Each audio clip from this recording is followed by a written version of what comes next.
Hello, everyone. This is Afrometrics news and research-based news from the major events this past week that are relevant to the Black world. They include the new developments with the COVID vaccine, the impact of the pandemic on Black businesses, Sudan's removal from the U.S. list of state sponsors of terrorism, and new empirical research on energy security and another study on mixed race experiences in Poland. And I'm Siri McDougall, and this is a podcast from the Afrometrics platform on research and news.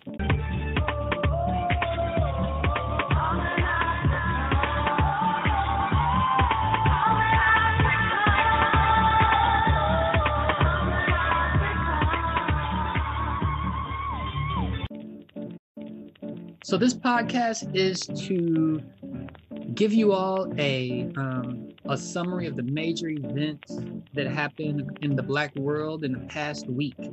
So the past 7 days. And the first thing that comes to mind is the proposal that came from Dr. Kamara Phyllis Jones. So Dr. Kamara Phyllis Jones was on Democracy Now! In this past week. And Dr. Jones is an epidemiologist, a physician, and an anti-racism activist. But Dr. Jones publicly called for a cabinet change and specifically called for a new position in the presidential cabinet, in particular, a Secretary of Equity. And that sounded good to me when I heard it. Dr. Jones make this call in an interview with Amy Goodman from Democracy Now! But this Secretary of Equity would be responsible for, in Dr. Jones' words, for valuing individuals and treating them equally, rectifying historical injustices, and making sure the resources were distributed equally, according to need. So the reason that Dr. Jones even brought this up was because the new concerns about COVID-19 and the vaccine are about distribution, and that there should be a cabinet position actually dedicated to issues like this. Apparently, I mean, clearly above and beyond equal employment and other existing federal institutions that are supposed to deal with issues like this. On Democracy Now!, Jones explained that communities of color who've experienced high rates of COVID-19 should also get consideration for early access to the vaccines. So it was very interesting, this call for a Secretary of Equity. And some concerns came to mind about it. The idea of a Secretary of Equity. One, that it was a great idea. Number two, sometimes calls for equity can be very symbolic in their response to those calls. So to me, I think a major concern would be to ensure that a position like that actually had some teeth and some enforcement, some power behind it, as opposed to just symbolic gestures or being a symbolic gesture. In another event, the National Urban League hosted a town hall meeting on understanding COVID-19, the vaccine, and this was done on December the 10th. It was a conversation with the leading Black healthcare professionals. And I have to say that I was very happy with the way the Black healthcare community has dealt with issues related to COVID-19 and the vaccine. In particular, this event started, the president and CEO, Mark Morial, rolled out what he defined as the Urban League's plan to deal with the vaccine. So it was a two-pronged plan. Their concerns were, one, that the Black mental health community would come together with the Urban League and do their best to ensure that any vaccine that gets approved is safe for the Black community. And number two, they wanted to ensure that the vaccine was distributed in a broad way that was inclusive, that included community-based institutions that had levels of trust and accessibility to Black people so that they would not be left out or marginalized due to some form of inaccessibility to the vaccine. Now, the purpose of making the vaccine, the purpose of this whole project was to make the vaccine available and accessible to underserved communities, particularly Black people. And in the town hall, the panelists consisted of Black healthcare professionals, and they did their best to try to alleviate Black people of their concerns and skepticism. This has been a major issue in the past week. Conversations around the Black community and skepticism about the COVID vaccine.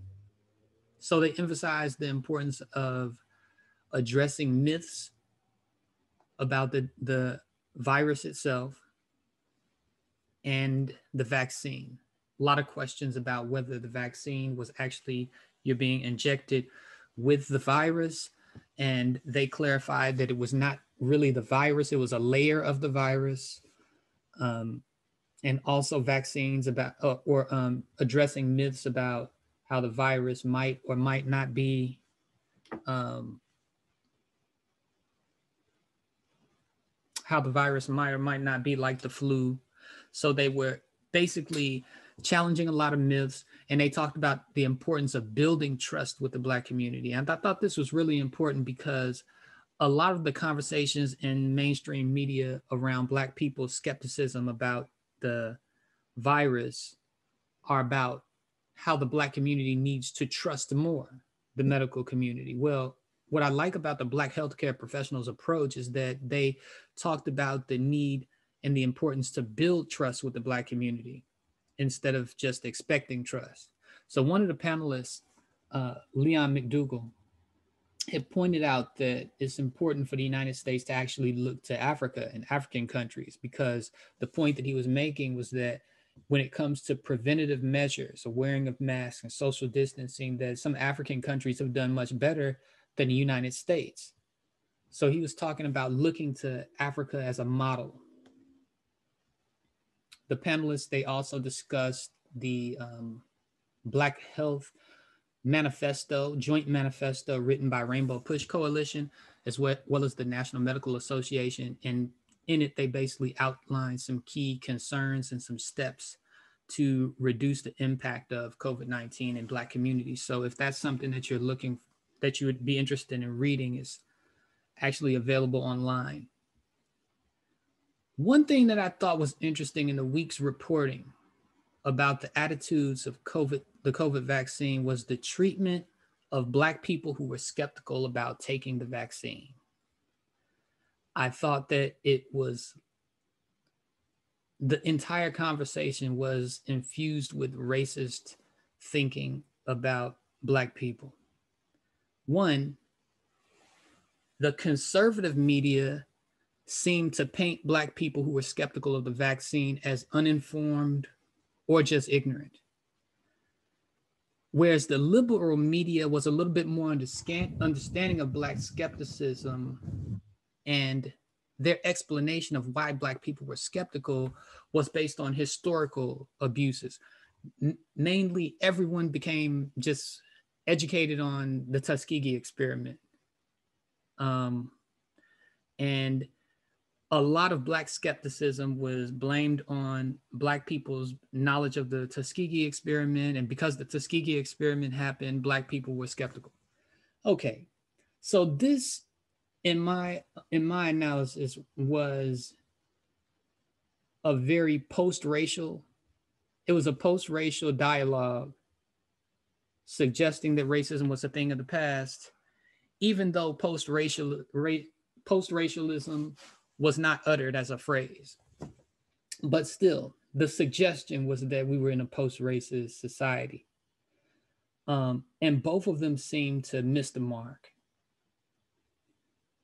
Definitely a post-racist attempt to cloak contemporary racism, while the other played on a racist stereotype about Black intelligence. So they willfully ignored contemporary racism in medicine. One, Black people are not just aware or only aware of the Tuskegee experiment. They're ignoring the fact that Black people know that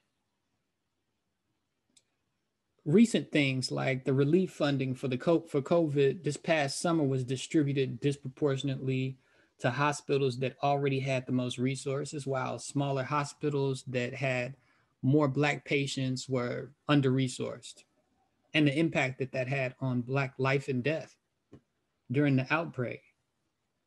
Black people have also seen the research.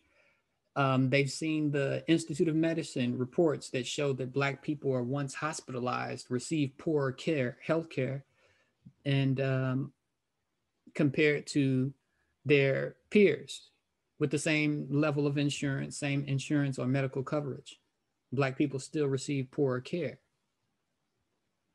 Black people have their own personal experiences with how they're treated when they're in hospitals. They have knowledge of how their relatives and loved ones are treated while they're in hospital. So I think that the reporting of the depiction of Black people who had concerns about the vaccine were very racist in this past week. As far as on an international scale, the organization COVAX was set up by the World Health Organization so that in the case of this pandemic, when a vaccine becomes available, that poorer countries or less developed countries don't get caught in the stampede for the vaccine or get left out. And that seems to be one of the things that's happening right now. Poorer countries or less developed countries or non-high income countries seem to be losing the competition for the vaccine. And although COVAX was set up to prevent this from happening, some countries are now looking for alternatives because of this competition for the vaccine.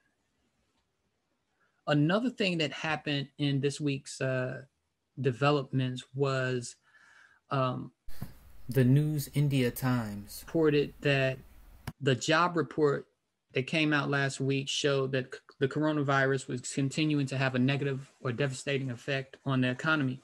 And in their article, Ron Busby, Ramiro Cavazos, Shiling Tong, and Rhett Buttle, they focused on the impact that the virus had on small businesses. The impact that it's had on some, there are those who benefited from, as bad as it sounds, there are those who have benefited from the pandemic and its indirect effect on businesses. So, for example, Amazon, Google, NVIDIA, and other social media platforms, Facebook, for example, have benefited and have grown in their revenue. But at the same time, small business has been affected in a negative way. So in their article, they cite a recent study distributed by the National Bureau of Economic Research. And they found that 22% of businesses closed between February and April, and minority-owned businesses were hit the hardest. And among them, Black businesses particularly. There's the old saying that when the economy catches a cold, that the Black community catches the flu. But the minority-owned businesses were hit the hardest, and 41% of Black-owned businesses, 32% of Latinx-owned businesses, 26% of Asian American businesses closed. So what they were doing is they were calling on Congress to approve bills designed, in their words, to improve and strengthen support for small businesses, including providing direct business grants, for giving PPP loans for less than $150,000, and expanding the program and increasing capital for community development, financial institutions, and all to ensure the small businesses have access to crucial lifelines to support their businesses. So this was a good idea. The plans, though, the action plans would need to be coupled to, I think, with some more targeted support for businesses, Black-owned businesses, and um, funding for the Equal Employment Office to be able to monitor whether these funds are distributed equally in a non-discriminatory basis. So I think those were some good suggestions that they had in their article. This past week, the Electoral College affirmed the presidential election of Joe Biden and his victory over President Trump. And during this week, Senator Jeff Merkley of Oregon took the opportunity to reintroduce a bill, or to promote a bill that he's supporting. So it's a constitutional amendment to abolish the Electoral College. So this constitutional amendment, he's calling the Electoral College an undemocratic body. But one, because it can undermine the person who gets the most votes in the country, and it's unrepresented because it gives some people more power than others to choose the president. And lastly, he's called it racist because it was designed to protect the political power of enslavers or so-called slave holders, and it has no place in a modern society. So the idea of eliminating the Electoral College is not a new idea. It's something that has been tried over 700 times in the past. And I say that not to say that it can't be done, but just as a sobering kind of historical context for challenges to the Electoral College. But it does have the ability to, as we know, to shift an election and to give the victory to a person who did not win the popular vote. In other news on an international scale, the Sudan. Last week, the Washington Post reported that the United States removed the Sudan from its list of state sponsors of terrorism. So that designation, the teeth in that designation is not that the Sudan was called a state sponsor, but being called a state sponsor cut the Sudan off from access to developmental and economic aid from major multinational institutions that it was benefiting from. So the Sudanese Prime Minister, Minister Abdallah Hamdok, he understandably applauded the decision because it would be an opportunity to reform the Sudanese economy, to grow businesses, create jobs, and attract investments in the Sudan.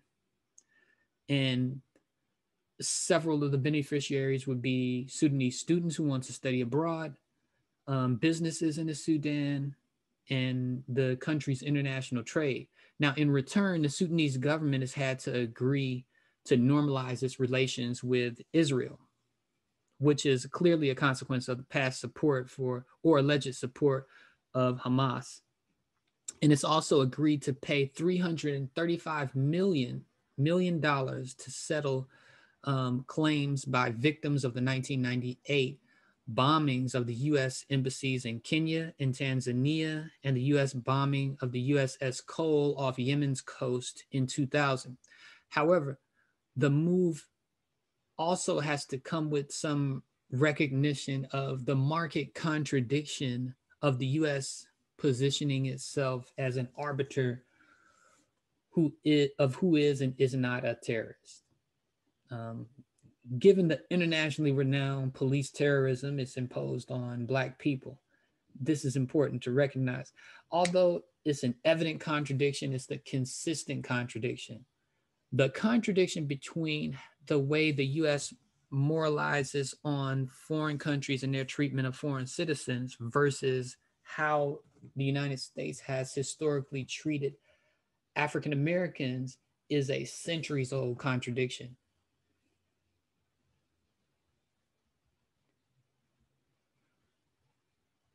There are two studies that were recently that recently came out.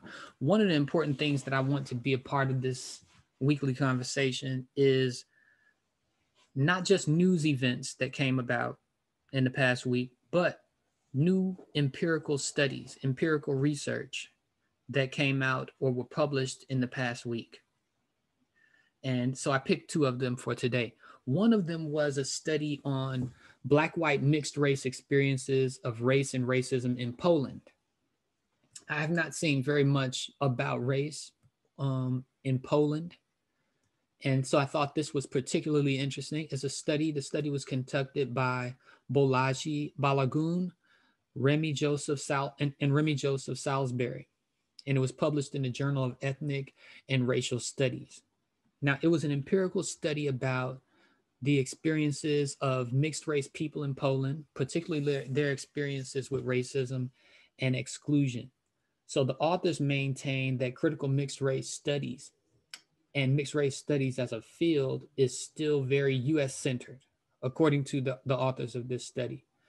And they did acknowledge that there are also mixed race research on the Caribbean and Latin America, but it is primarily US centered, and also some studies on the UK.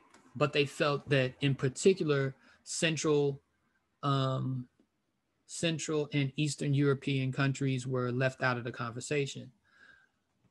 One part of that, as far as the rationale for why mixed race studies as a field remains being US centered, is because of the lack of ethnic studies outside of the United States.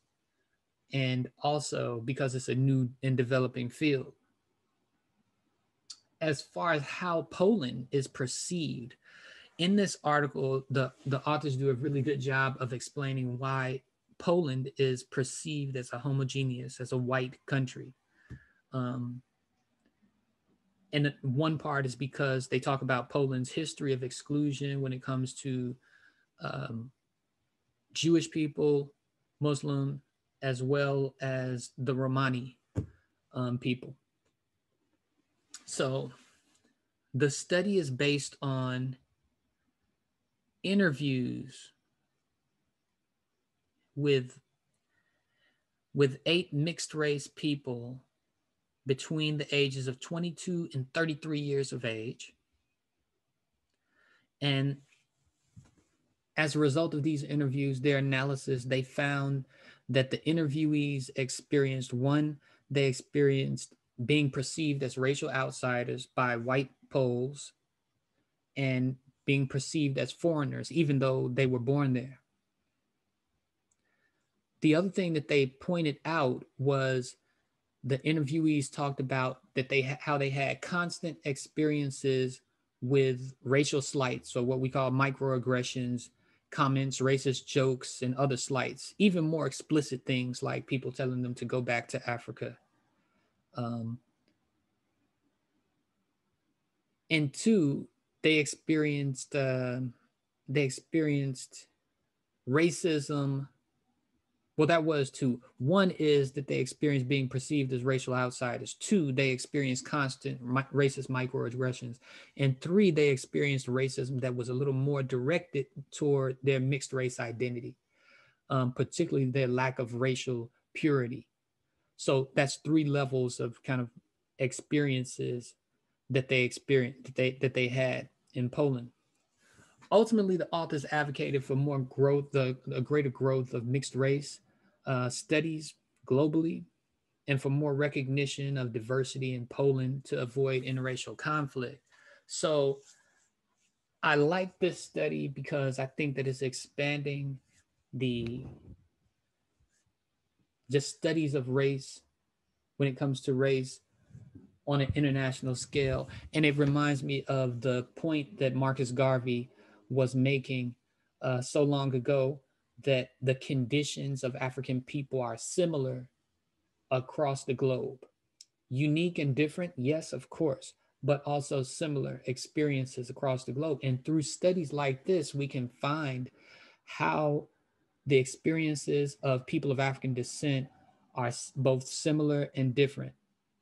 And that's the basis of forming alliances and communication and organization, Pan-African unity, as a consequence of the knowledge that we would get from this kind of research. My only concern is that if Black mixed race studies is situated outside of academic disciplines that are designed to study Black people, I'm concerned that this kind of research might turn out to be not this kind of research, that these authors did an excellent job, but that more research on Black mixed race people, because this is a Black mixed race population. The people who were involved in this study were of Black African south of the Saharan descent and white Polish descent. So it was a Black white mixed race situation, all of the people who were involved in this study. And from the study, they were majority males and white Pole females. So this needs to be put into cultural context, not just racial political context. And that's something that I'm confident can happen in a discipline like Africana studies or Pan-African studies. Outside of it, I have some concerns about that kind of research and where it might go. The second study I wanted to point to was something that I had never heard before. When I hear the term energy security, that's something that I associate with the country level security, countries competing for access to fuel minerals. And I think that this particular study, the name of the study was Racial Disparities in Energy Poverty in the United States. These are new terms for me. I don't know about you all, but I had not heard about that, the term itself. So it was interesting to see the notion of energy security being applied at the level of households. And me, I'm from Chicago. And in Chicago is an interesting place when it comes to weather, because Chicago receives both below zero weather in the winter and triple digits in the summer. So you have extreme weather on both ends. And anyone from Chicago knows that during the summer, there's heat exhaustion and people perish. People die, unfortunately, from overexposure to heat, dehydration. And in the winter, there's homeless populations in Chicago, and many people die of hypothermia, and Black people are unfortunately overrepresented in deaths due to extreme weather. The interesting thing at the same time is that Black people are the least responsible for climate change. You don't have a large carbon footprint among the people who are dying from extreme weather.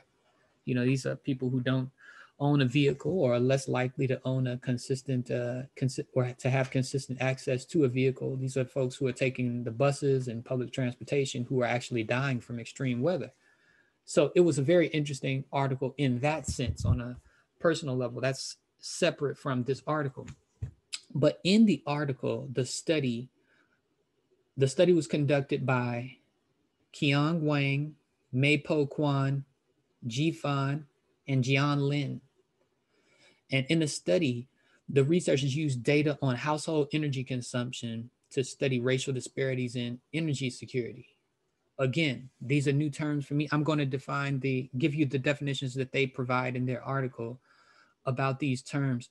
So when they say energy security, they're talking about the state of being free from the danger of inadequate and insufficient residential energy to meet basic needs, which is related to living conditions and well-being. Whereas energy poverty is spending more than 10% of an annual household budget on energy to maintain adequate levels of warmth, or any disproportionate share of income being spent on energy use. So the basic question that they were trying to answer was, are there racial disparities in energy poverty? And do the rates of energy poverty change from 1990 to 2015? And what did they find? So they found that Black households were more vulnerable to energy poverty due to increased energy use and lack of income. Now, this is particularly important now because I would imagine that because people are spending more time at home, that the energy usage is increasing. They also found that white households represented the greatest increases in energy poverty. So Black people were more likely to have energy, be in a state of energy poverty, but the greatest increases are coming with white families as well. So the authors propose that policymakers invest in improving residential energy efficiency, paying for energy upgrades, and implementing community solar policies to decrease the use of expensive sources of energy and decreasing basically the carbon footprint in Black communities. So I think this is important. I think another thing that's important is that when it comes to the installation of these solar panels and retrofitting houses to be more energy efficient, one thing that I think I would add to what the authors are saying is that training for those kinds of things, and if they're going to be in Black communities, if Black communities are going to be retrofitted for more energy efficiency, the installation of panels, and funding for those things, that Black people from those communities be trained to do the installation, to do those works, and it could be used. This whole retrofitting for energy efficiency in underserved communities can be used to create jobs for people who are in unserved communities, which would also be a good way of adding skills, giving people skills that are profitable. So I thought that those were some very interesting things in the research world, and of course, things in the news world that I wanted to bring up that happened this week. Again, just in case you all are busy, you have too much to do to be paying attention and trying to find out what happened in the news that's relevant to Black people, and how the things that happened in the news are relevant to Black people across the world. And that's what we're here for. So much appreciation to you. Thank you for your time and listening to this report. So this has been an Afrometrics news and research-based news podcast, and you can visit us at afrometrics.org, and I will see you all next week. Thank you very much.